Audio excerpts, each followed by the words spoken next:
Good morning. I now call this remote hearing of the Climate and Energy Finance and Policy Committee to order, and we will take the roll. Chair Long. Present. Vice Chair Acom. Present. Minority Leader Swazinski. Here. Representative Bierman. Present. Representative Bowe. Present. Representative Christensen. Present. Representative Franson. Present. Representative Grunhagen. Present.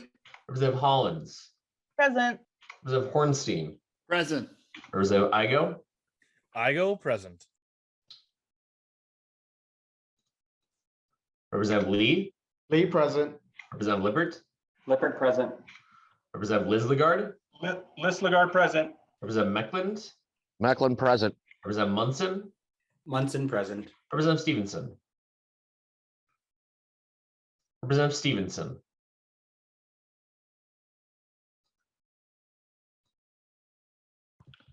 Members, we have a quorum. So we have a really interesting informational hearing today. Members, will be hearing first from some presentations from the insurance industry on the impacts of climate change, and then we will be taking a break for questions, and we will hear presentations on the benefits of a net zero energy transition, as well as how to take into account climate change cost impacts into decision-making as policymakers. So a full day today, and we'll begin by welcoming Peter Brickwitty from the Department of Commerce. If you could introduce yourself and proceed. Thank you, Mr. Chair. For the record, Peter Brickwitty, Assistant Commissioner at the Commerce Department. I'm very excited to be with you today and to kick off this section of the agenda. I'll be brief in my opening remarks, but I want to convey that the department hopes that this is the first of many opportunities to bring our agency's full range of perspective on climate issues into the committee's view. Simply put, the effects and costs of our changing climate permeate the work of our entire agency. In addition to the work of Commerce's Division of Energy Resources, which I think the committee is most familiar with, Commerce is also Minnesota's insurance, financial services, and financial institutions regulator. And because Commerce works with consumers and businesses operating across all of these economic sectors, the department knows how vital a role insurance plays in Minnesotans' ability to build resiliency, reduce risk, and mitigate the effects of extreme weather in our changing climate. Extreme weather events have long been a significant contributing factor to rising insurance costs in our state. Minnesota frequently appears on the annual top 10 list of the nation's most expensive weather-related events. But for consumers to rely on insurance coverage when they need it, the insurance industry has to prepare for the economic risks of our changing climate every single day. From increasing claims payouts to policyholders due to more frequent severe storms, to investment decisions that keep insurance companies solvent, climate risk hits both sides of insurers' balance sheets.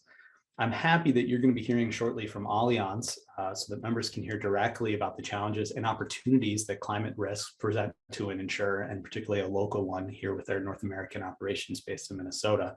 And I would also say that insurance regulators like the Commerce Department across the country are hard at work upgrading and improving our oversight and disclosure tools to help insurers and consumers reduce their risk exposure to catastrophic losses.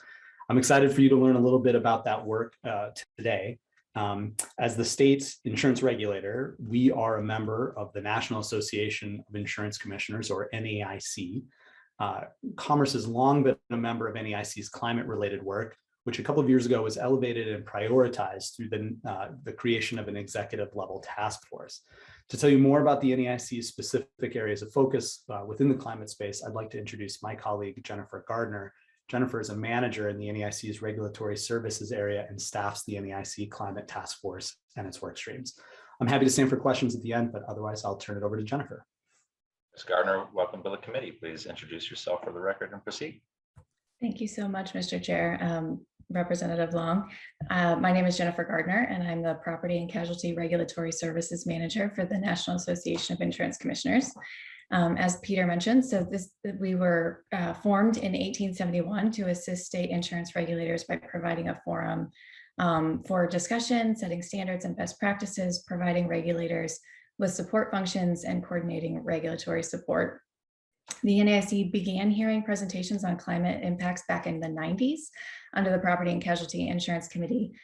They formed a working group in 2005 and developed a set of questions to ask insurers about their climate risk exposure back in 2009, which Minnesota has been participating in for several years. So that's what Peter had mentioned earlier with the climate risk disclosure.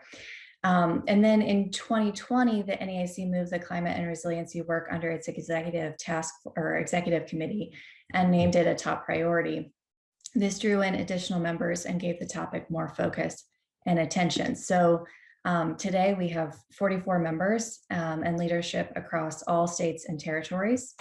And when the task force was formed, the leadership created 5 work streams to support their goals. So I'll walk through each of these 5 work streams in a little more detail. The pre-disaster mitigation work stream is focused on mitigation actions that can reduce the risk of loss to both property and loss of life before disasters occur. So FEMA and state emergency management agencies have been focused on rebuilding and assisting people after disasters strike.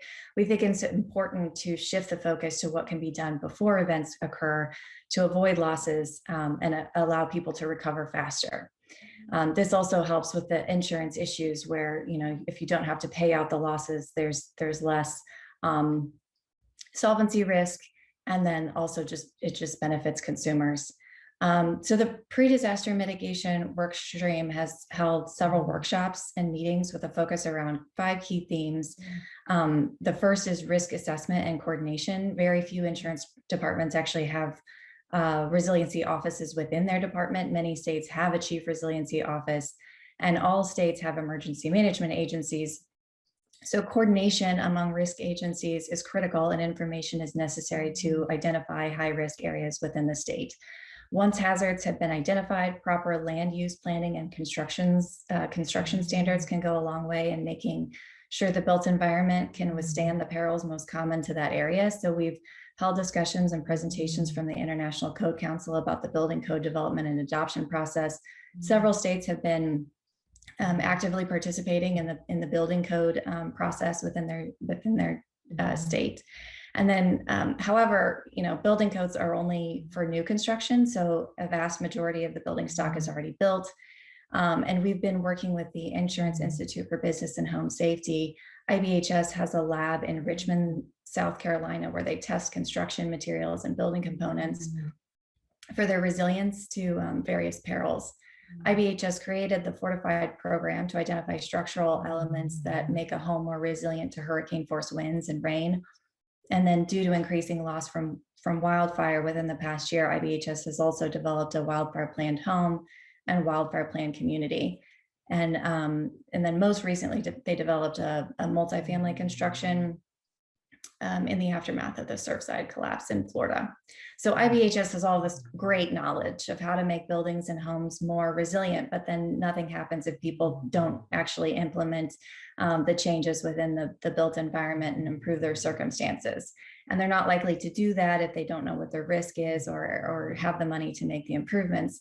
And that's where the State Department of Insurance really comes in. Most states do identify hazards common to their region, and they conduct consumer outreach on various perils. Usually ahead of a storm season, they're pushing out material to their consumers and constituents. Many states have a mitigation program where they can identify common hazards and vulnerabilities in the building stock of certain regions in the state, and then provide grant funds to homeowners to make improvements. The insurance industry has participated in these as well and contributed funding. So Alabama, North Carolina, and South Carolina have mitigation programs for fortified roofs. California has California Earthquake Authority, which provides funding to improve resiliency for structural components to withstand earthquake events. And then insurance companies can provide discounts to homeowners who make improvements to their property, reducing the risk of loss. And state governments can create incentive programs through tax savings accounts and tax credits for mitigation actions. Some states eliminate the sales tax on building materials that are purchased to improve a property's resilience to common perils.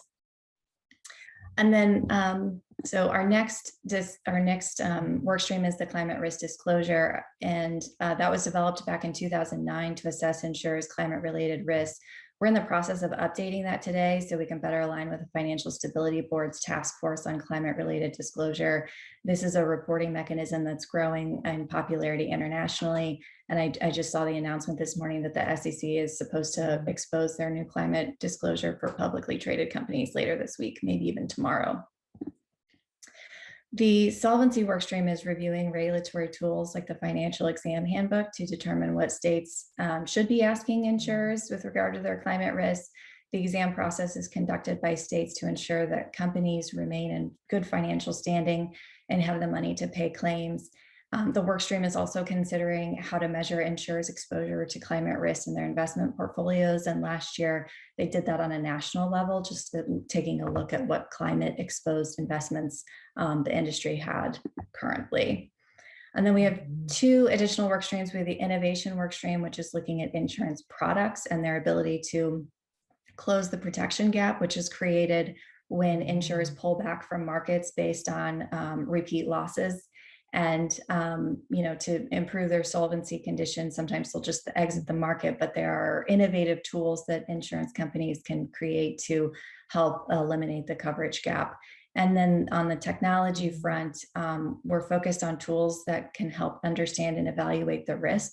So the workstream developed a proposal for the NAIC to create a catastrophe model center of excellence, which would help develop education and training on catastrophe models and provide a forum for the regulators to share information about what's being filed in their states.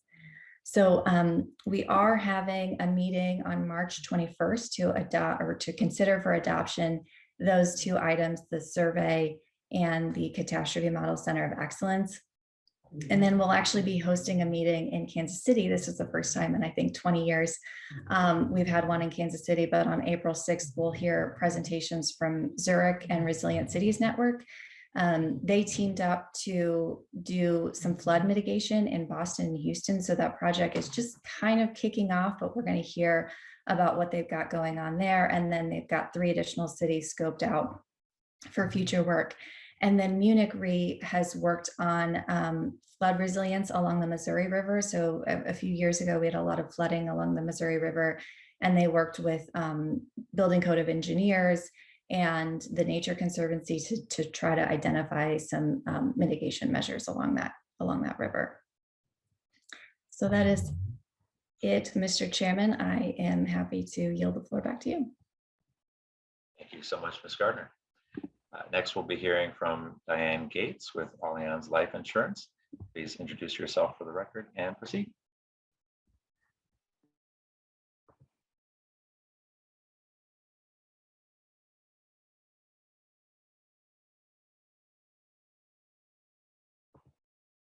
I think you're on mute, Ms. Gates.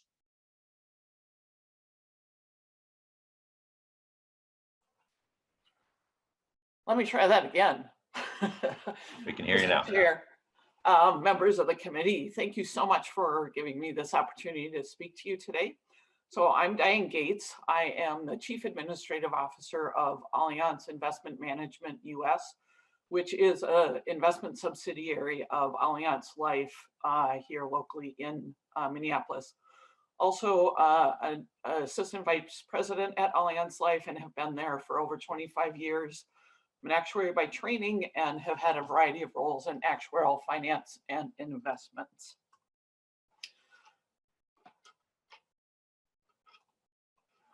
All right, so first off, I want to give you a little bit of context about Allianz. We are not so much of a household name here in the US, and want to just make sure you've got a little bit of context on us. So we are a very large global financial services company. We cover property casualty, life and health, and asset management. And really pleased for the opportunity to speak today. Climate change is an extremely important topic to us, basically covering all of those lines of business, as you will see. So here locally, so as I mentioned, work for Allianz Life Insurance Company of North America and their investment sub. We've been around for quite some time. Locally, you will know us probably most through the Allianz Field, which is, of course, the home and the stadium of the local professional soccer team. So first I want to kind of set the stage. So for Allianz, how we look at ESG, and first for context, in case that's not an acronym you're familiar with, ESG standing for environmental, social, and governance, really is synonymous with sustainability.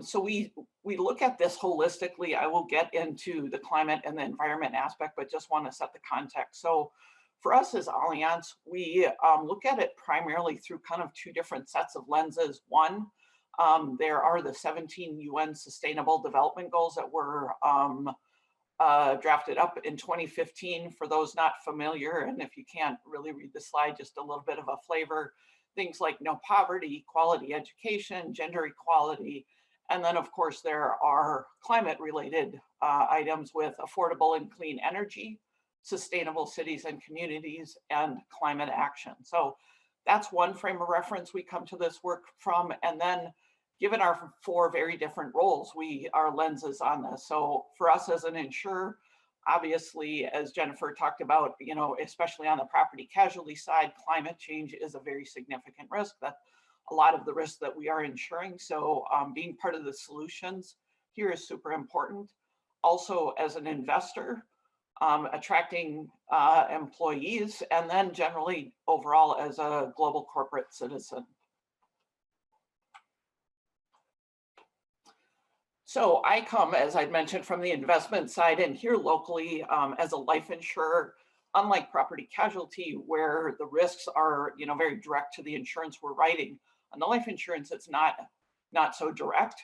Where it does come into play for us, and this was mentioned previously, is on our other side of our balance sheet with the investment side. So from an investment perspective, we take a very holistic approach and a multifaceted approach.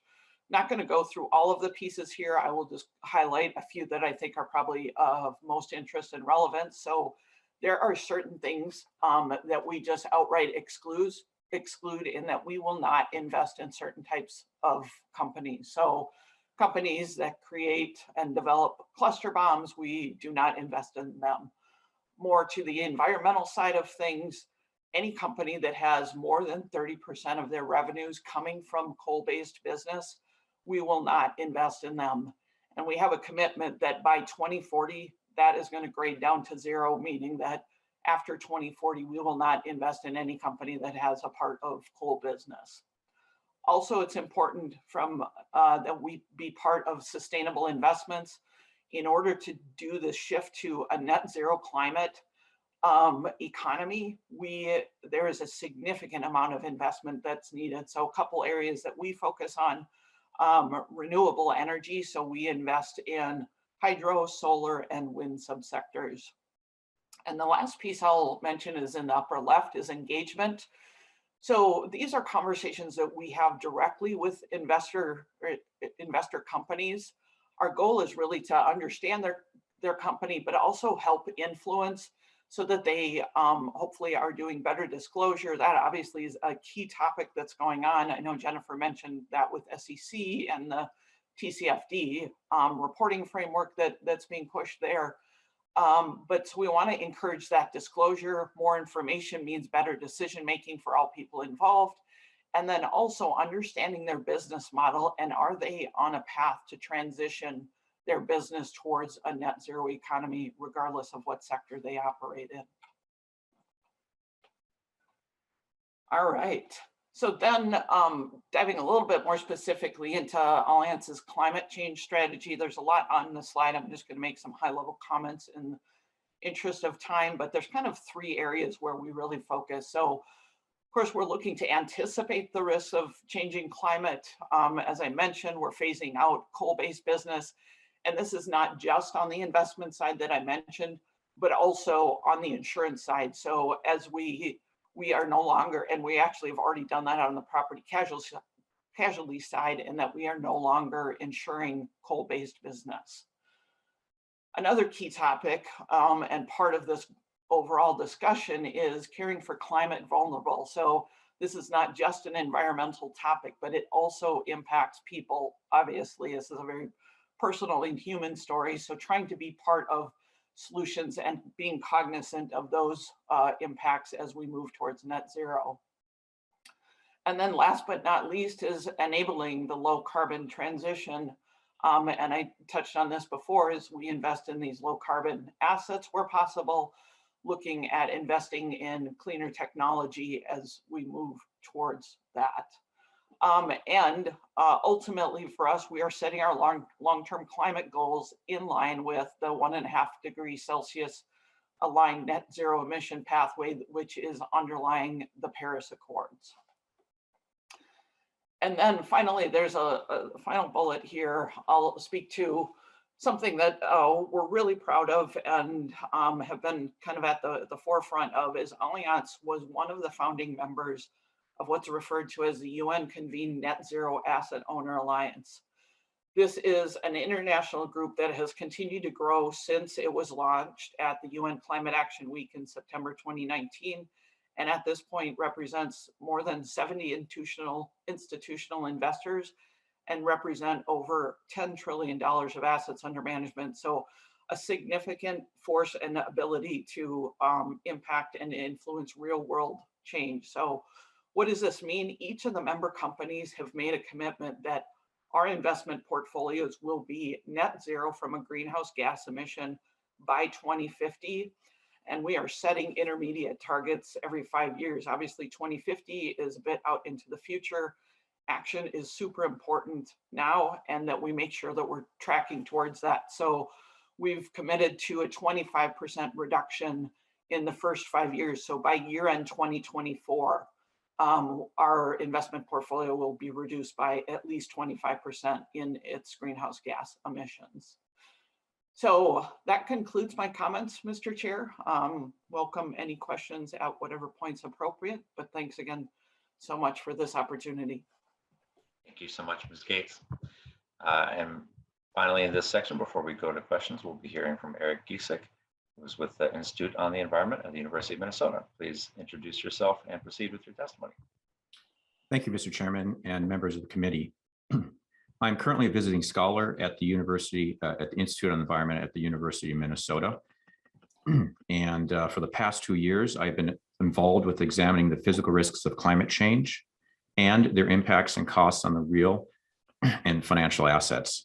This work has been conducted with an academic research team at Brookings and through advisory and consulting work to data analytics and modeling firms. This follows a nearly 30-year career in the insurance industry, where I had led actuarial, risk, and underwriting functions with responsibilities for pricing, modeling, and estimating insurance risks, including natural catastrophes. The insurance industry has been on the forefront of providing not only financial security after disasters, but leading efforts to quantify the risks of natural catastrophes and climate change, and incentivizing solutions and behavior through pricing signals and ensuring requirements that mitigate losses. These efforts are critical for the long-term success of the business model, but also generate broader societal benefits through safer environments and create forward-looking solutions for emerging risks that facilitates economic activity by assuming risks that individuals, businesses, and financial markets do not want to take. The insurance industry, through its capabilities and learning, has much to offer in the climate discussion. However, the insurance industry is not the complete solution for dealing with the physical impacts of natural catastrophes and climate change. To put this issue into context, insurers and modeling firms estimate that economic losses for disasters are up to 3 times insured losses. They estimate that average annual economic losses from disasters globally are in excess of $250 billion, with only 100 billion insured, leaving something like 150 billion or more per year to be funded by governments or retained by individuals and companies.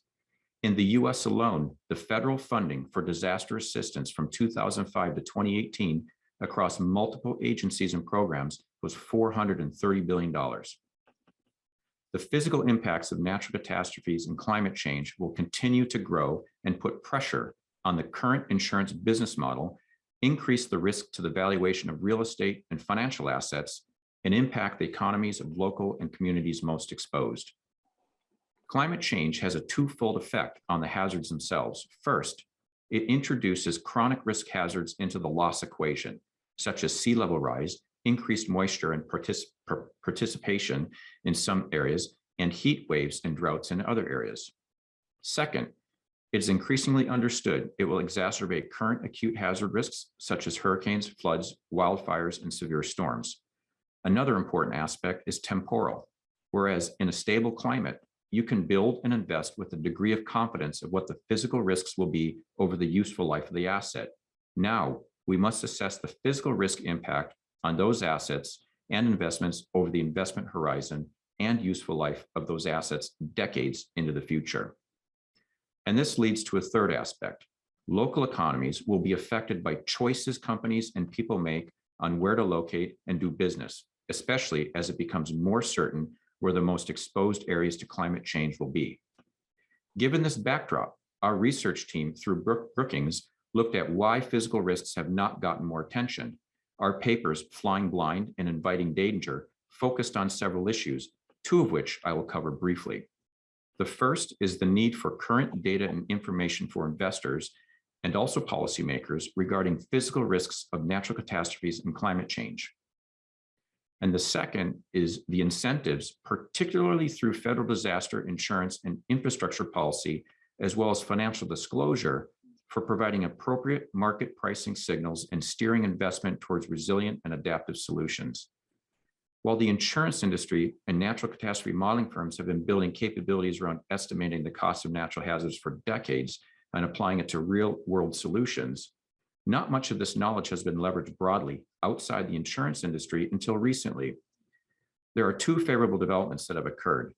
The first is advancements in technology have greatly improved the capability to understand the hazard, the exposures, and the vulnerabilities to those exposures to generate loss functions at a very granular level for nearly all residential and commercial assets in the United States. For instance, the state of flood modeling inside and outside of FEMA flood zones to encompass the nuances of topography and understanding water flows provides a far more holistic and comprehensive view of flood exposure than previous FEMA flood maps. The second is a body of work that's tackling the complexities of modeling future climate scenarios and translating that into damage functions through vulnerability, economic, financial, and demographic factors.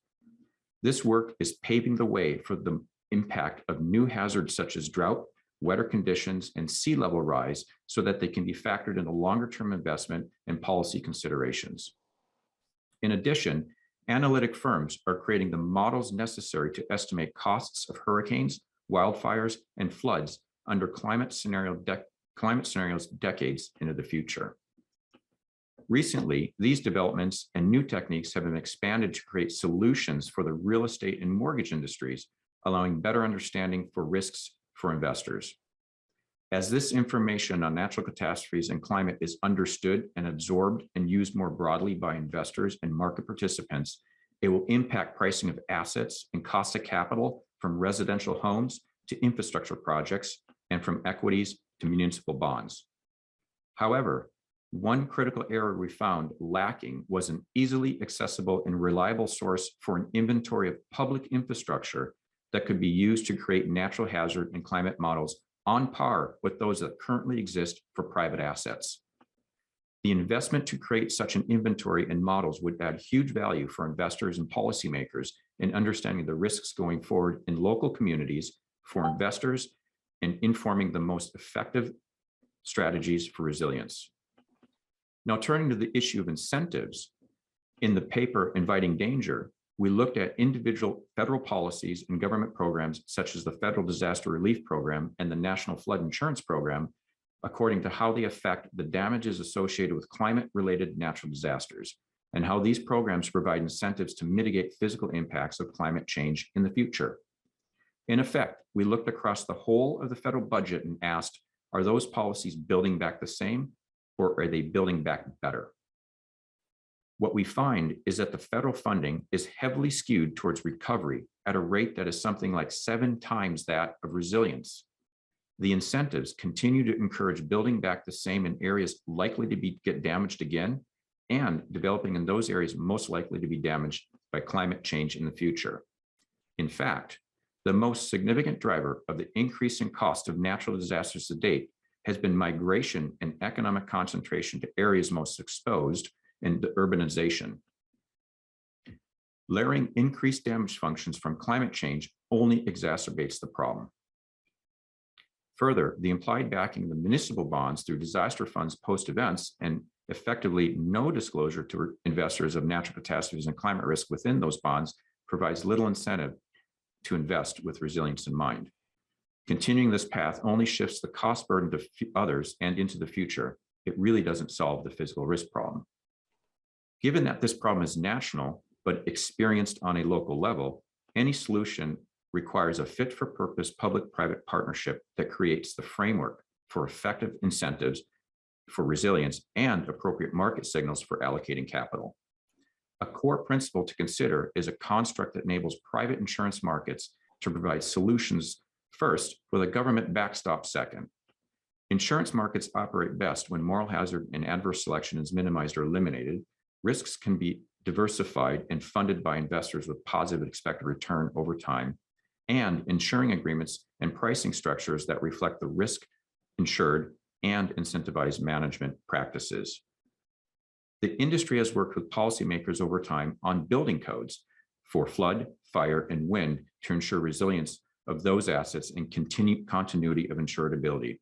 And these efforts are still ongoing in the new environment. In Minnesota, while we don't worry about hurricanes so much, flood and hail risk are a real concern for urban and rural areas and for the agriculture industry. Working on forward-thinking zoning and building codes with incentives from both insurers and local governments, with more comprehensive flood maps reflecting on-plane and off-plane flood risks, will increase the ability for the private insurance market to offer insurance solutions and the attractiveness of communities. Similarly, hail is a big issue in Minnesota. And if the frequency becomes so high that it threatens affordability or even insurability, addressing building codes for hail-resistant roofing materials is a better option.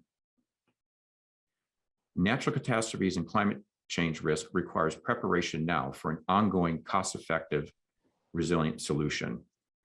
The costs will eventually be borne by everybody, some more than others, depending on location and preparation, but facilitating private insurance solution in conjunction with effective public policy will reduce the overall costs of what would otherwise occur. Thank you again for the time to speak, Mr. Chairman, and I turn it back to you. So much, Mr. Giesig. I have one question to begin, and then I see we have a couple of hands as well. So my question is for Mr. Brickwetty. I'm curious from the state's perspective, when you're thinking about options that we have for working with insurers and with policyholders. Panel. Ms. Gardner, would you what are some of the options that we can think about in terms of getting ahead of some of the challenges that we know are coming, strengthening and hardening some of our buildings before we know some of the disasters that are increasingly prevalent, and what lessons can we learn from other states? Mr. Chair, thank you for that question. I think there are many answers. I'll touch on a couple of highlights. And I think building off of Professor Gessig's last set of comments, I think there's a tremendous amount of value that we could find by looking at updates that work in concert with one another on our energy codes and on our building codes. I think, just generally speaking, and you heard it in sort of the details and how we've oriented federal dollars much more towards recovery than towards resiliency, that's actually a more expensive long-term solution. And it is less expensive for individual policyholders, for homeowners, for businesses to take steps ahead of a disaster than to rebuild from a disaster. I think we see that in examples across the country with lots of perils, some that we experience here in Minnesota, some that we do not. The state of California, the state of Colorado, other states in the Western United States have taken lots of steps to try to buttress their homeowners markets and to encourage and incentivize property owners to take steps to do wildfire mitigation that can help a home or a structure survive in a wildfire setting. That's not something that to date we've had a lot of issues here in Minnesota with, but the comments earlier about hail damage are certainly something that we have dealt with here. And so incentivizing everyone in the chain, from the property owner all the way to the people who build roofs, to the people who are designing roofs, have the opportunity and the incentive to try to build to that higher standard, so that when we do have stronger, more frequent convective storms or extreme weather, that we don't have the same kind of property damage that we've seen before. That's going to be more expensive in the long term for Minnesotans than not. So I think there are a lot of examples like that that really get down to the individual tactical personal choices options, but there's also ways that we can incentivize companies to try to bring innovative products to market. There are lots of states in the Gulf, for example, that have incentives in either in their tax structure or other statutory constructions to help insurance companies bring to market products that might help people who live in areas that might be more exposed to flood, might be exposed to severe storms, make decisions that will help them weather, no pun intended, those events in ways that will prevent them from having to rebuild from scratch. Representative Christensen. Thank you, Mr. Chair, and thanks to the testifiers. Fascinating. I mean, this has been a fascinating meeting so far. So thanks to all of you for coming. It's interesting to look at climate change through your eyes, the insurance field's eyes, as you are the professionals at evaluating risk. And so it's been very, very interesting to hear what you're doing. I apologize, but I forgot the name of the testifier for Alliance. Ms. Gates. Okay. So I have a question that I'm wondering, you said that every 5 years you evaluate. Right now your net zero goal is at 2050, and that every 5 years you evaluate. And I'm wondering when you evaluated last and when is the next evaluation, if that number will change. Ms. Gates. Mr. Chair, Ms. Representative, thanks so much for the question. So the Net Zero Asset Owner Alliance was founded in 2019. So we're actually in our first 5-year period. So we did the evaluation, soon after the alliance was formed, and set this first 5-year target for the 25%. So as we near and that ends at year end 2024. So during 2024 and into 2025, that's when we'll have our next evaluation period, assess where we're at, and set the target for, at that point, year end 2029. Representative Christensen. Okay, that's great. Thank you. And thanks everyone again. Great testimony. Representative Bacon. Thank you, Mr. Chair, and thank you to all the speakers. Again, agree, it's fascinating presentations. And my question is about, several of you talked about the damage that we see in Minnesota because of extreme weather, and that's maybe higher than other parts of the country. And also heard testifiers talk about hail damage. And so all of this makes me wonder, is there anyone that's looking at the cost to consumers for insurance and the impact for climate change? And so for whether that's, homeowners insurance, auto insurance, health insurance, whether that's individuals or businesses, is there, how much more are we paying today for our insurance to make up for all of this? Is that something that's being looked at and evaluated? Looks like Mr. Brickwetty is interested in jumping in. Mr. Chairman and Representative Acom, I think that's a really, really important question. I think it's going to differ a little bit company to company, but I think that every line of insurance, the biggest ones being property, casualty, life, and health, all of those lines of insurance are affected by the impacts of climate change. So there is going to be some cost that's sort of baked in over time, and that's because that risk affects both sides of the insurance company's balance sheets. I wouldn't speak to each one individual company. I know the Insurance Federation of Minnesota has long kind of tried to composite some of these costs. I think we typically from the regulatory standpoint are looking at events and what the costs of a specific event are. But those events, as they happen more frequently, are things that actuarially are going to be baked into rates moving forward. And so I do think you'll see you are seeing, Minnesota consumers are seeing cost impacts due to the change in climate. And I think the biggest question then is, what do we do to try to mitigate those risks so that, as we talked about a few minutes ago, consumers can make educated choices, smart choices about how to strengthen and fortify their structures, and mitigate the prospect of damage, which is going to be more costly to rebuild with over the long run. So we could put together some of those numbers. I don't have them specifically on hand here right now, but get them to you after the hearing is done. Senator Bacon. Thank you. I would really just appreciate that follow-up. I just think it's important to be able to point to the increased cost that we are all paying in every premium regarding climate change. And so thank you. I would appreciate that information. And Mr. Chair, Mr. Brickwetti. I just add one other coda on that. Ms. Gates spoke about Allianz's participation in a survey or disclosure tool called the TCFD. And that's a tool that the National Association of Insurance Commissioners has been using to reconfigure our longstanding climate risk disclosure survey that Minnesota has been a participant in. Ms. Gardner talked about that in her remarks. We now are up to about 15 states across the country who participate in that survey, but that constitutes about 80% of the national insurance market.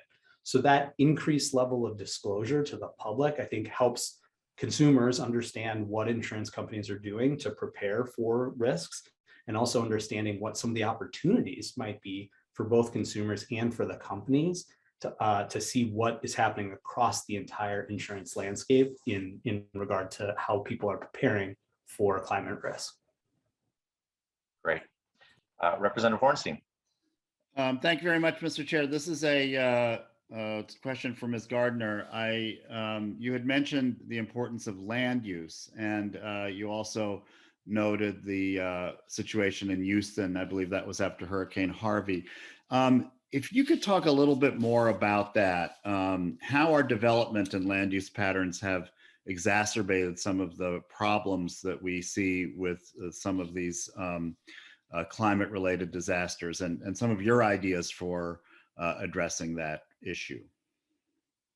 Ms. Gates was the question for? Jennifer Gardner. Oh, Ms. Gardner. Ms. Gardner. She's on another presentation. Yeah. I'm sorry about that. Mr. Chairman, can you repeat the question? Representative Hornstein. Thank you. Ms. Gardner, you had mentioned the issue of land use. You had also noted the impacts of Hurricane Harvey in Houston. And, you know, it's long been a concern of mine how our land use and development patterns have exacerbated some of these climate disasters. And I'm wondering if you could elaborate just a little bit on those points you made. Ms. Gardner. Yes. Thank you so much for the question, Representative Ornstein. I agree with you. I think that land use planning does play a critical role, and the risk assessment really goes a long way in helping identify where those areas are problematic. And I think, as Mr. Jessic had mentioned earlier, a lot of the catastrophe modeling is developed and used by insurance companies, but not necessarily by other entities outside of that network, and could be. And I think some of the catastrophe models are starting to turn their focus towards other communities and working with planning and zoning and things of that nature. So I think that's a great way to kind of link the risk assessment with the actual land use planning for future. Mr. Chairman. Mr. Brickwetti. I'd add, Representative Hornstein, that our colleagues at the Pollution Control Agency, through sort of lead amongst equals through the governor's climate subcabinet, have been working with our federal partners at FEMA on new grant opportunities, particularly the what's called the BRIC grant, the Building Resilient Infrastructure and Communities grant opportunity, which is a new opportunity from FEMA for states to get access to help do flood hazard mitigation that's based in community-based models. So getting at some of the topics I think that you're pointing to in your question. And I believe, if I'm not mistaken, PCA also has a legislative proposal as part of the governor's budget to help expand that work as well. Representative Hornstein. I appreciate that, and I'd like to stay in the loop with you about those initiatives. Thank you, Mr. Brickwetti. Lots of good follow-up. Thank you. Representative Gruenhagen. Oh, thank you, Mr. Chair. Thank you to the testifiers. My question would be for Professor Gasick. Is that pronouncing it right? Gisick, I believe. Okay. Anyway, I've got a book here that's been recently written by 3 eminently qualified scientists. It's called Why Scientists Disagree About Global Warming or Climate Change. It was written by Dr. Itzo. He's a climatologist, one of the world's leading experts on the effects of carbon dioxide on plant and animal life. Then it was Dr. Carter, a geologist and environmental scientist, was Emeritus Fellow of the Institute of Public Affairs in London. And then it was Dr. Singer. He's chairman of the Science Environmental Policy. And he was the founder of the IPCC organization. In there, they destroy, well, as far as 97% of scientists agreeing, here's what they say. This claim is not only false, but its presence in the debate is an insult to scientists.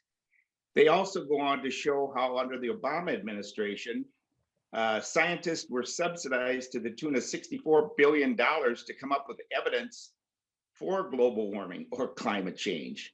If you gave me $1 million, I think I could come up with some evidence. My question to the professor is, why would these eminently qualified scientists write this recent book, basically destroying the arguments for climate change and global warming and the CO2, along with exposing a lot of the lies of the IPCC? Mr. Gisick. Thank you, Mr. Chairman and Representative. I just to point a note, I'm not a professor at the university. I'm a visiting scholar, so I just want to make sure that's clear for the record. I would care not to think about or speak for the authors and what they have to say on that. What I do know is what I know from my insurance experience, and that the cost of disasters are going up, and that the land use and urbanization and demographic trends are exacerbating that. And so my focus has been on what to do through insurance and public policy partnerships to help mitigate those costs going forward. And so that's the evidence I'm working from, and I think I will leave it at that. Thank you, Mr. Chair. Mr. Chairman. Representative Gruenhagen, briefly. Okay, thank you, Mr. Chair. Thanks for that response. I would simply add that they also reference a petition of over 31,000 American scientists that signed a petition that said there is no convincing evidence that human release of carbon dioxide, methane, or other greenhouse gases is causing or will in the foreseeable future cause catastrophic heating of the Earth's atmosphere. Moreover, there is substantial evidence that increases in atmospheric carbon dioxide. Representative Gruenhagen, if you could please wrap up, because we have one more question and we have more testimony. Many beneficial effects on the natural plant and animal environments of the Earth. You know, the forest fires and the building codes, we're using cheaper materials, which is why you have so much more disaster. And we're mismanaging our forests, which is why we have so many forest fires. That's documented. This is nothing but a big hoax, in my opinion. Thank you. Representative Franson.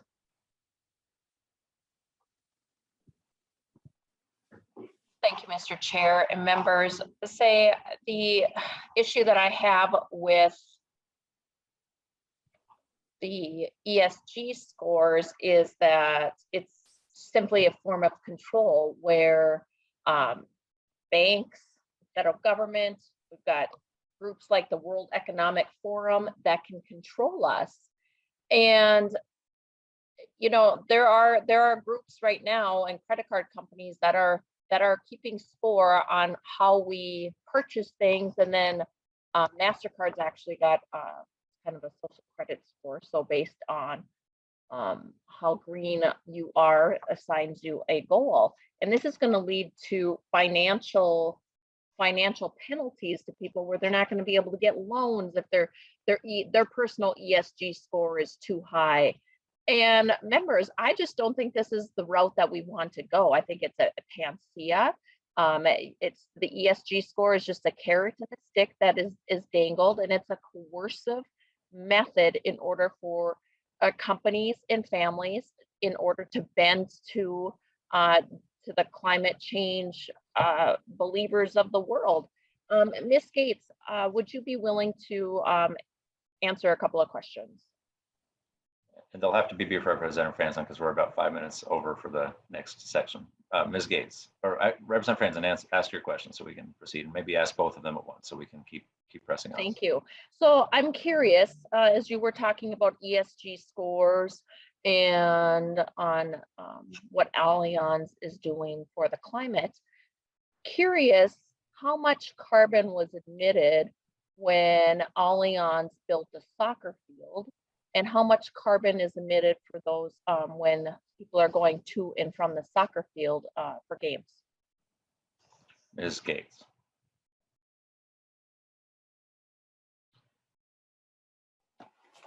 Mr. Chair, Representative Franson, I do not have the specific details. What I do know, and I can follow up certainly with more details, is that in the construction of the stadium, environmental impacts were a key lens through which the construction was done. So I know that from a high level. As far as specifics and any carbon footprint attached to it, I'm not familiar with that. I can follow up and see what I can track down on that. Thank you, Ms. Gates. One final question. I'm also curious to know how much fossil fuels were used in the building of the field as well. Thank you. Representative Stevenson, real briefly, and then we got to press on. Yeah, I was struck by the questions and comments by Representative Franson. Just wanted to briefly touch, of course, Allianz. I appreciate Ms. Gates' willingness to look into that. They didn't build Allianz Field. They're on the name of it. It's owned by Minnesota United, and it's actually one of the most environmentally friendly stadiums in the world. There's a great article I was looking at. A simple Google search I can show you all the environmental considerations that Minnesota United did when they were doing that. But I applaud Allianz for their commitment to this. You know, I was just at a conference, National Conference of Insurance Legislators, where we had a big conversation about the importance of climate and looking at insurance. And so I think Allianz would be irresponsible if they weren't looking at this. And the last thing I just say very briefly, Mr. Chair, is I find it humorous to hear Republicans complaining about private sector companies doing ESG work and saying it shouldn't be done. I thought that party was all about freedom and wanting corporate citizens to be free to do whatever they want, and the marketplace should rule. Well, if the market's moving in a direction they don't like, all of a sudden it's a big problem. So you know, it's disappointing to hear that concerns coming from the other side. Thank you, Representative Stevenson. Thank you very much to our insurance panel. We're next going to move on to 3 different speakers, and then we'll have a second round of questions. And first, we are going to hear from Dr. Michaela Krishnan with McKinsey. Please introduce yourself and proceed with your testimony. Hello, good afternoon, everyone. I'm Michaela Krishnan. I'm a partner with the McKinsey Global Institute based in Boston. And thank you for the invitation to join you for this testimony. I'm going to share a screen with my presentation. If you could bear with me a moment while I pull it up.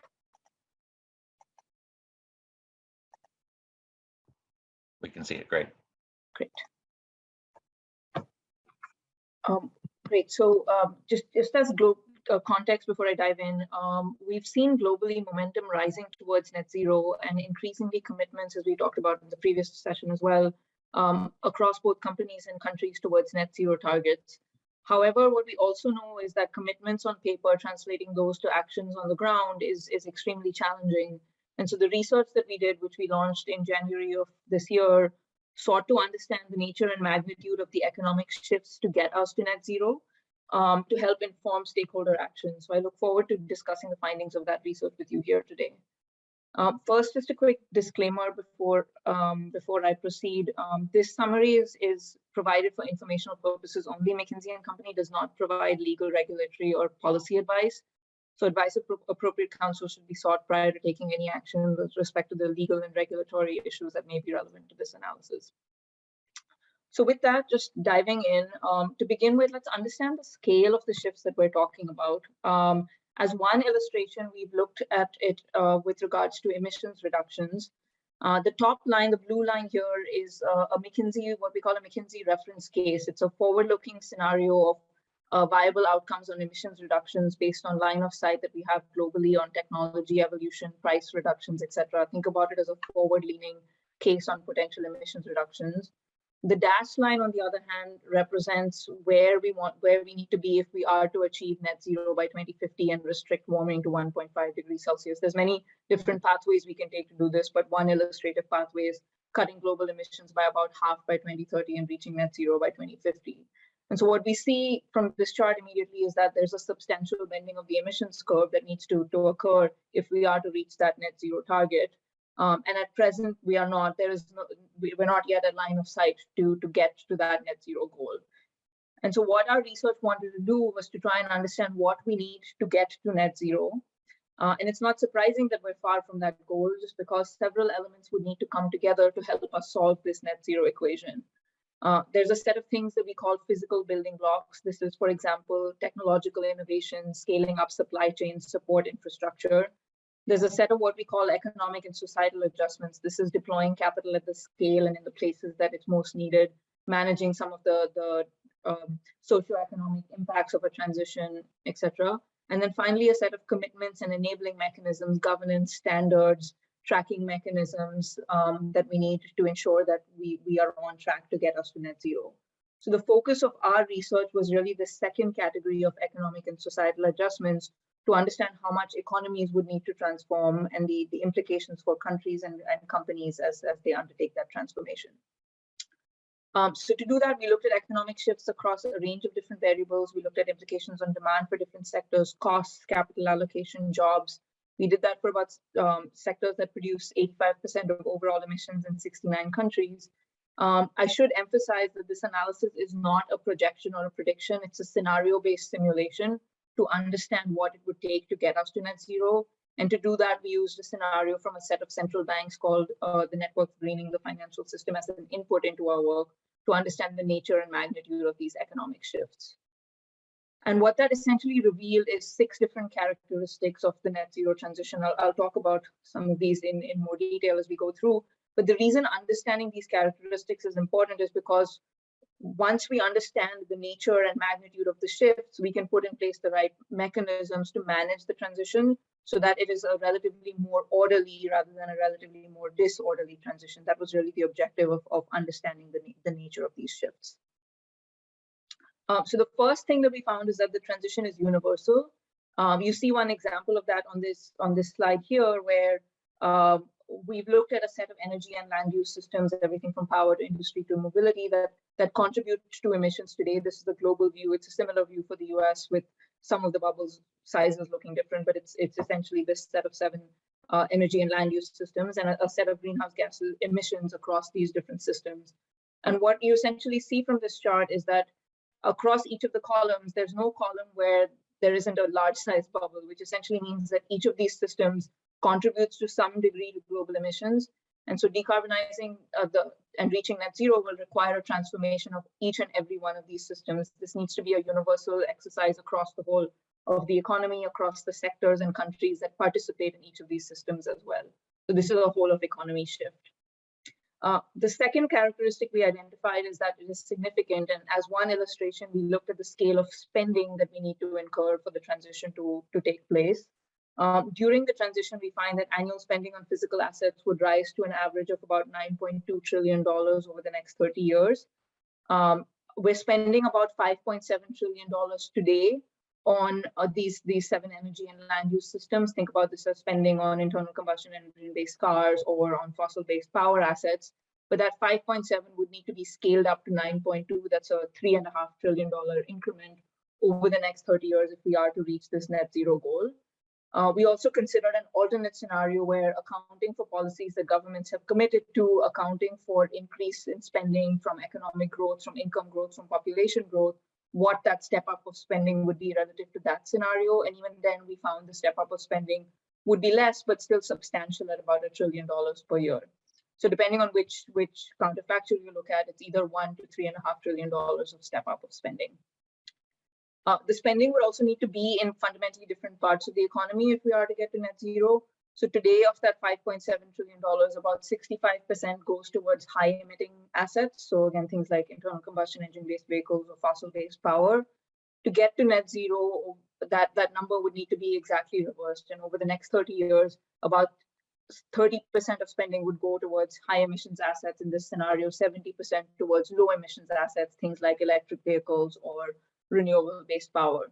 So not only do we need to scale spending, we also need capital to be deployed in different parts of the economy to different assets if we are to get to this net zero goal.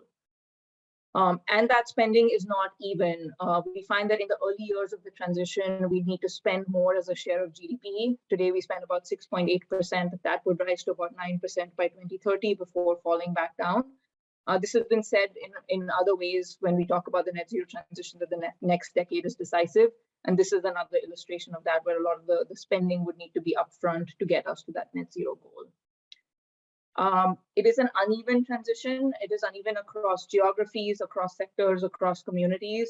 And you see one illustration of that. We find that if you look at the overall GDP in an economy, about 20% of that GDP is produced by sectors that have the highest degree of exposure.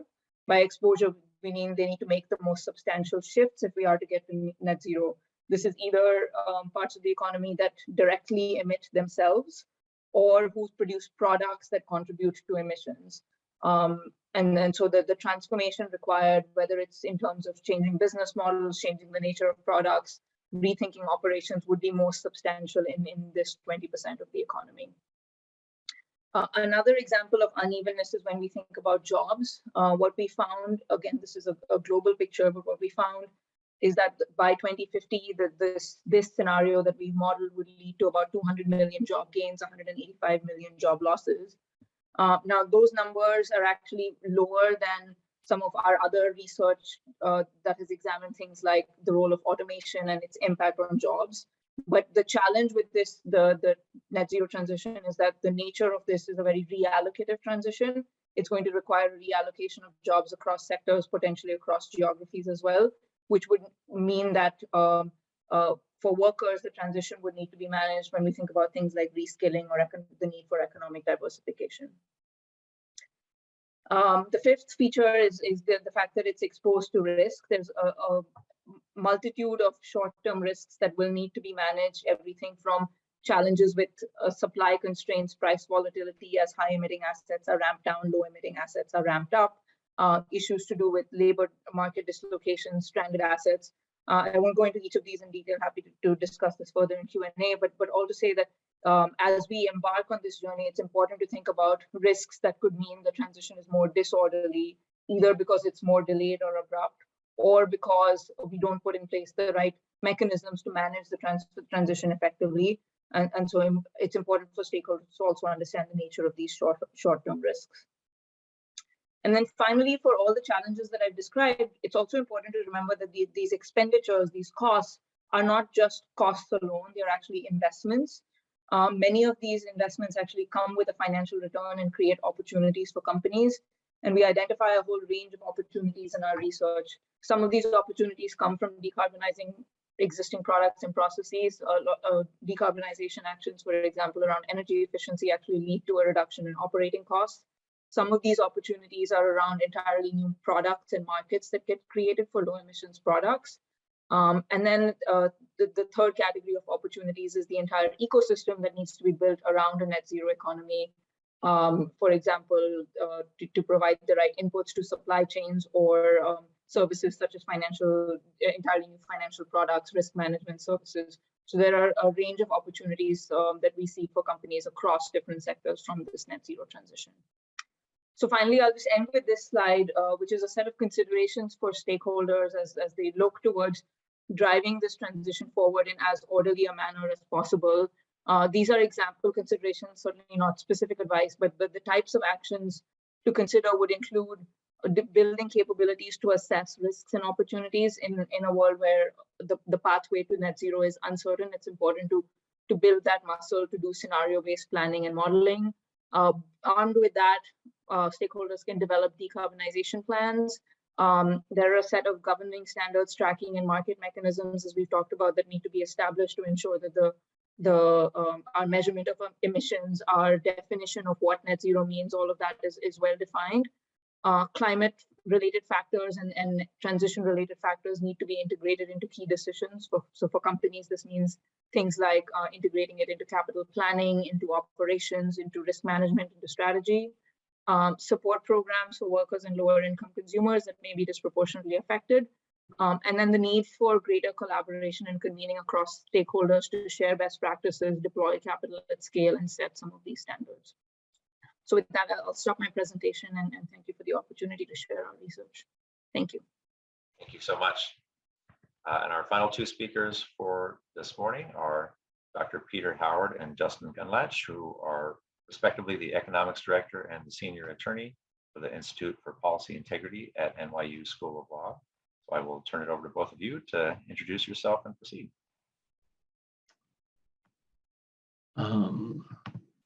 Can you see my screen fine? Yes, I can. Great. So I'm the Economics Director at the Institute for Policy Integrity. I'm going to be talking about the social cost of carbon today. What is the social cost of carbon? It's the external cost to society of emitting an additional unit of CO2 emissions into the atmosphere. It's traditionally calculated with something called an integrative assessment model, which integrates a simple climate model and a simple economic model together. It has four components. It has an emissions scenario, which you plug into a simple climate model, which produces a temperature change. You then plug that into a damage function that gives you a loss of GDP. And then you run the model, as you can see on the right, one time with a baseline scenario. You get a damage impact. You then run it again with one additional unit more of CO2 emissions. As you can see, the CO2 pulse. You get a difference in damages. You use your discount rate, which allows you to translate damages over time into a current value. And then you get what's called the social cost of carbon. The interagency working group on the social cost of carbon was founded in 2010 during the Obama administration to create a uniform estimate after a court case ruled that in federal cost benefit analysis, you couldn't use a zero number.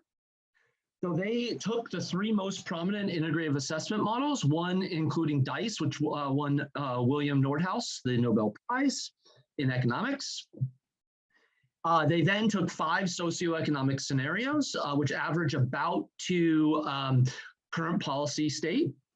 They then replaced the equilibrium climate sensitivity parameter to look like match the distribution at the current IPCC values. And they took 3 discount rates from consumption. The central rate was 3% at the time. And they ran the models 10,000 times for each assumption and got a distribution of 150,000 runs, which they then created 3 distributions. For the central distribution of a 3% discount rate, they came to a value of $51, which is now what the current federal government is using. Now, the National Academy of Sciences reviewed this methodology in 2016 and gave it a thumbs up at the time. But in 2017, they created a roadmap for improvement. And I'm going to talk about a little bit of what that roadmap now implies for us. So the first thing that they mentioned was that the National Academy of Sciences recommended to develop the most likely emission scenario looking out 300 years. And so why 300 years? Well, the reason they recommended 300 years was because at current discount rates, impacts that far out matter to the current climate. Okay, and then they said, well, you know what? You need to calculate this on the most likely scenario using the most likely policies. Okay, so RFF, which is called Resources for the Future, has looked at that, and they recently released a report. And what they find is the black line in the center is the best estimate of emissions, but you can see the gray areas, that's the uncertainty. And so there's a lot of uncertainty, but actually the central estimate looks really close to what the interagency working group did, at least in the first 100 years. So what that says is that actually updating the scenario is not going to have a huge impact on the social cost from what the federal government did. In terms of climate model, they just recommended an improvement in the simple climate model, and then also recommended that it reflects the best up-to-date science in the IPCC Note that in last year, a new IPCC report came out for the climate science. One of the parameters that they talked about was the equilibrium climate sensitivity parameter, which is the amount of warming you get for a doubling of the CO2 relative to the pre-industrial period. And it's actually interesting to find that in the latest report, it actually hasn't changed that much. So that wouldn't have a lot of impact. But they did mention that there should be more focus on short-run warming parameters, and they actually recommended a new model called the FAIR climate model to be used. Third, they did talk about damages, and it should be noted that the current models actually are pretty out of date and are missing a lot of impacts. So for instance, in agriculture, the damages are quite low relative to the current consensus on agricultural impacts. And that's actually counting for CO2 fertilization. So the current models actually are picking up on benefits as well. So that's accounting for benefits. They're still too low. The damages should be quite higher. There's also a lot of omitted impacts like wildfires, ocean acidification, conflict, which has been demonstrated to increase with climate change and warming temperatures, other socioeconomic drivers, and socioeconomic and environmental tipping points. There's been multiple new threads of literature, which I mentioned at the bottom of the slide, but the main point of all these new threads of literature and improved methodologies is they're all pointing to large damages. And you can see a survey that we conducted of about 300, approximately 300 economists publishing the top economics journals, and they're predicting estimates far higher than the 0 to 2% that the models that were used by the government were using, something closer in the 5 to 8% range, and even more, potentially even higher. In terms of the discount rate, new research has come out showing that the strong support for the decision to use the consumption discount rate, it's not pretty clear that the consumption discount rate is the appropriate rate, and that the capital rate is not appropriate in the cases of intergenerational problems. In addition, actually, a lot of evidence the discount rate has been declining. In particular, the market rate has declined from what was 3% in the 1970 to 2000 to about 2% or lower recently in market rates. This is on the right side, you can see a graph of market rates, of discount rate schedules that were estimated using market rates, and you can see a shift down from 3 to 1%. The new rate's actually more like 1 to 2%, and that's being driven by the fact that people are living longer, but they're not retiring. They're retiring about the same age. So they're actually saving more, and that's resulting in a push down internationally on the discount rate. This is confirmed by surveys of economists and is also recent economic theory. So just to give you an idea, Resources for the Future's new report actually does a lot of these improvements except for the new damage function and finds an estimate close to about $168. With higher damages, you definitely get above an estimate of $200. And so the key takeaway here is the current IDWG estimates of $51 should be considered a lower bound at the 3% rate. And I'm going to let my colleagues speak more about specific issues at the state level. Mr. Penlich. Thank you. Let's share my screen.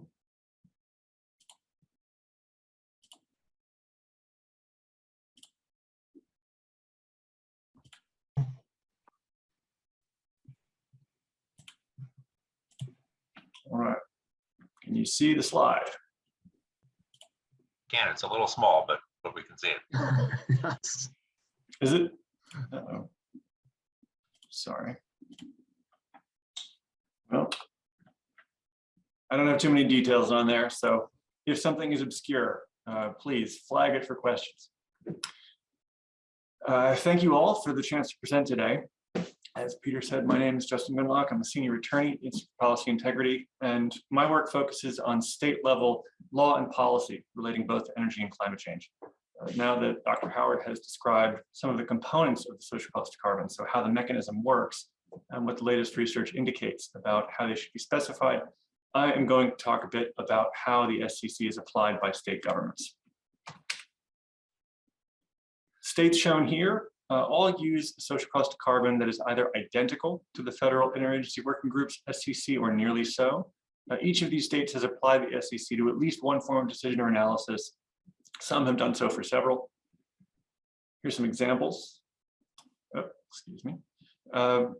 Policy planning is one category of application. Multiple states use the SEC for economy-wide or sectoral policy planning. That is, to value the damage that would be done or avoided as a result of policy alternatives that have emissions implications. So in Maine and Maryland, and I think also in Minnesota, they've used the SEC to estimate the value of deploying more distributed solar. In New Jersey, they used it to value land use component of an energy master plan, and a variety of others. Another example, valuing electricity sector projects. Virginia law, for instance, requires proposals to develop new electricity generation facilities to include an estimate of emissions impacts, whether positive or negative, based on the SEC. In New York, a state agency recently used the SEC to estimate some of the benefits of proposed transmission lines. Another category, valuing and compensating zero emissions electricity. Illinois followed New York's lead and established a zero emissions credit program, or ZEC program, for nuclear power plants. That program compensates the plants for the clean energy attribute of each emissions-free unit of energy generated. So someone else buys the electricity, the program compensates for the cleanness of that electricity. The state legislature in Illinois specified that the social cost of carbon should be used to inform that value. That is the value of the ZEC. The last category that I'll list here is investments in procurement. Washington State recently published it's a spreadsheet, but really a rubric for life cycle cost analysis that can be used when assessing new buildings or gut renovations in terms of energy use and emissions impact. That uses the SEC to capture benefits and costs. Those examples are illustrative, of course. They are not exhaustive. There are many others. Now that slide you had a peek of before, 3 states of those that use the SEC have directed their agencies to use a discount rate lower than the IWG's recommended 3% for the central estimated value of emissions. In Colorado and Washington, the legislatures prescribed that lower rate. In New York, it was the result of a pair of agencies conducting research that recommended or yielded the recommendation of 2%. And you heard some of that from Dr. Howard already. The impact of a lower rate is significant. The difference of just 1% or even 0.5% really can be quite meaningful. This graphic was part of the cost analysis that New York's Energy Research and Development Authority conducted to evaluate that transmission project I mentioned. That project would bring renewable resources directly to New York City. It would displace a lot of polluting generation. And this graphic shows the difference that you get when using either a 2% or 3% discount rate to evaluate the monetized amount, or the monetized value, of carbon emissions. And as the years progress, you see how it grows a bit, but the point here is just a meaningful gap between the two. Similarly, this one comes from Virginia, where they examined electric vehicle deployments. The red numbers here show the difference in benefits estimated, resulting from just a 50 basis point reduction in the SEC discount rate. In Minnesota, to get permission from the Public Utility Commission to recover the costs of an investment, utilities that operate there must submit integrated resource plans. I expect that term is familiar to some of you. This is for electricity sector stakeholders to review and for the commission to either approve or reject. Those plans include estimates of various costs and benefits. And since the 90s, Minnesota law has said that one type of costs that applies to utilities is environmental costs. Minnesota law also directed the PUC to, and I'm quoting here, quantify and establish a range of environmental costs associated with each method of electricity generation. Climate change is one such cost, and so when utilities file an IRP with the commission, they need to quantify the volume of emissions, climate damaging emissions that arise from the proposed investments and operations. And they have to use the social cost of carbon that the commission prescribed in order to translate that quantity into a cost. Like the other 12 states that you saw in that earlier slide, Minnesota mostly relies on the IWG's approach to valuing emissions, but Minnesota's value excludes discount rates below 3%. So since 2016, when an ALJ recommended using a modified version of the IWG social cost of carbon, ongoing research, as Dr. Howard has described, has led current thinking farther away from that modification that was adopted in Minnesota and suggested that 3% rate is too high. Recent research, as you just heard, suggests that the federal IWGs underestimate, that the federal IWG's SCC underestimates the cost of emissions. Minnesota currently directs utilities to use an even lower value, so an underestimate of an underestimate. As I quickly illustrated with those graphics from New York and Virginia, this difference is significant, and in some circumstances is likely to tip the balance in favor of a given project portfolio. That is the end of my presentation. I tried to rush through for the sake of time. I hope I didn't garble too much. I look forward to your questions. Thank you so much. Oh, a lot of good content. So the through line I'm hearing from our presenters is the importance of making sure that we are estimating costs accurately and that we are integrating those costs into our decision making. And I want to thank Dr. Krishnan for the very helpful presentation, looking at what the importance of that decision making is. For Mr. Howard and Mr. Gunlatch, I'm hoping you can put into human terms a little bit what the discount rate means. It's I think an economic term that not everybody would be familiar with, but as I characterize it, it's how much we're valuing future generations, essentially, and whether we are discounting future generations more or less when we're trying to make current decisions. And so if you could maybe describe a little bit what the policy choice is between those different discount rates. Mr. Howard. Yeah, so the way to think about a discount rate really is it's really the trade-off of money and value over time and how we as human beings actually make decisions. So most people have given $1 now or $1 in the future would just take $1 now because it's worth more now. And there's a cost to waiting a year. And so the discount rate would be how much you would have to wait, how much you would have to receive to make you indifferent between receiving the $1 now or in the future. Likewise, so discount rates moving the other direction, saying, okay, if you received $1 in the future, how much would you have to receive now to be indifferent? So like 98 cents. When you get into intergenerational problems, it gets a little bit more complicated, like climate change, because we don't have intergenerational assets. There is some housing loans that exist in other countries, such as Singapore, that have been shown to have what's called a declining discount rate schedule. So, and have shown that there are much lower discount rates potentially as the future. There is evidence actually in the market, but we have very limited evidence in the market of intergenerational assets. And so in that sense, we have other ways to think about that. And that's what we're talking about, weighing the future generations. And those come down to ethical considerations, but there's been a lot of economic theory actually and thinking over the last 20 years about this.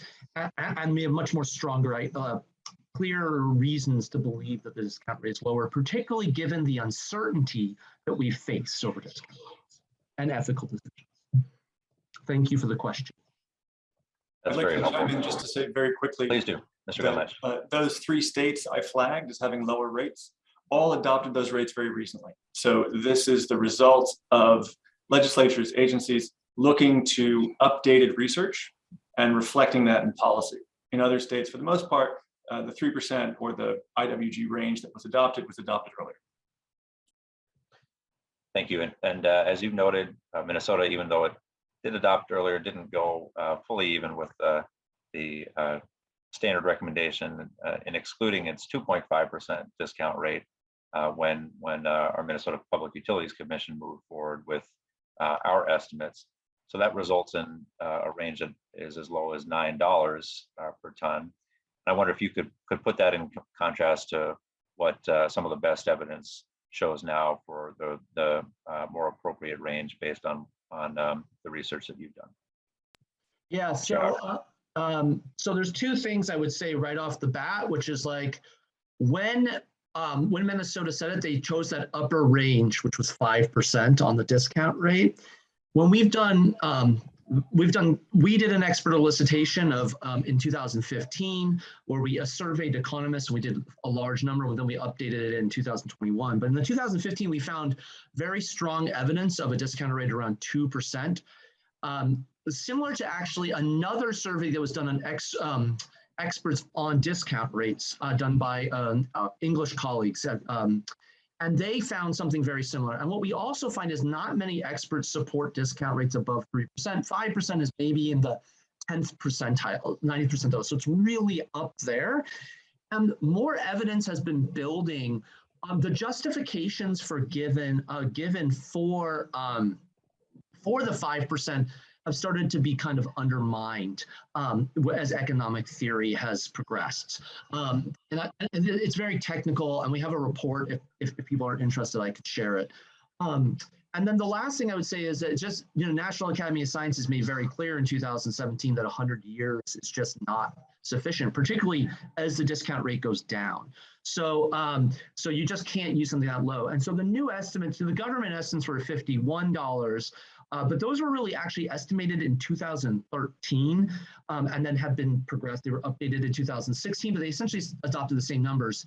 The Biden administration essentially just reinstated the old numbers. So they're going through a process right now of updating those numbers. And the new research, as I demonstrated, shows something closer to probably $200, if not slightly more, if you took all of the best evidence into account. Now, again, there's a lot of variability there, right? So there's a lot of uncertainty, but I will note that uncertainty doesn't mean less action. It actually, in economic terms, means more action, because you want to actually be more cautious when you're making an irreversible decision. This is actually shown pretty clearly in investment decisions. So when private companies make decisions to make an investment, they actually account for this uncertainty as well, and it's called option value. So, so it actually should be more caution, not less. Thank you.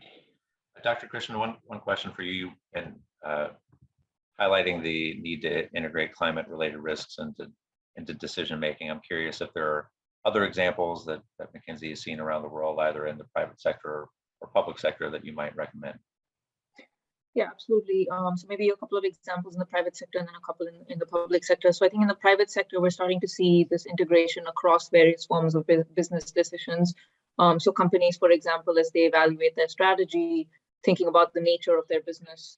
If I'm an automotive company, what is my expectation on how long internal combustion engine-based cars are viable relative to something like electric vehicles? What is the pace with which I change my business model? What does that mean for my supplier decisions, for the capabilities that I hire for my R&D portfolio?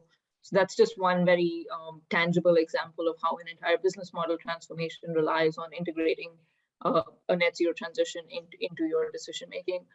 For countries, for city governments, federal and local governments, the parallel is also true. So as countries think about navigating the net zero transition, there's a range of considerations around how do you factor a net zero economy into urban planning decisions? What does this mean for our city layouts, for building codes, for transit systems? There are implications for the types of economic development programs to institute across geographies. Where do I expect demand to exist across different sectors, and how do I scale my workforce appropriately towards that? There's also, as we talked about in the previous session, how to think about physical risks and integrating that into planning decisions. So across both decarbonization as the first, managing transition exposures and how economies are affected by net zero transformation, and then finally thinking about physical risks. Each of these three would affect a whole range of decisions for city and federal governments. Thank you so much. Well, I'm not seeing additional hands, so I want to just thank our panel for a really excellent presentation and very helpful information. Members, that's all we have on the agenda for today. So thank you for joining us, and we are adjourned.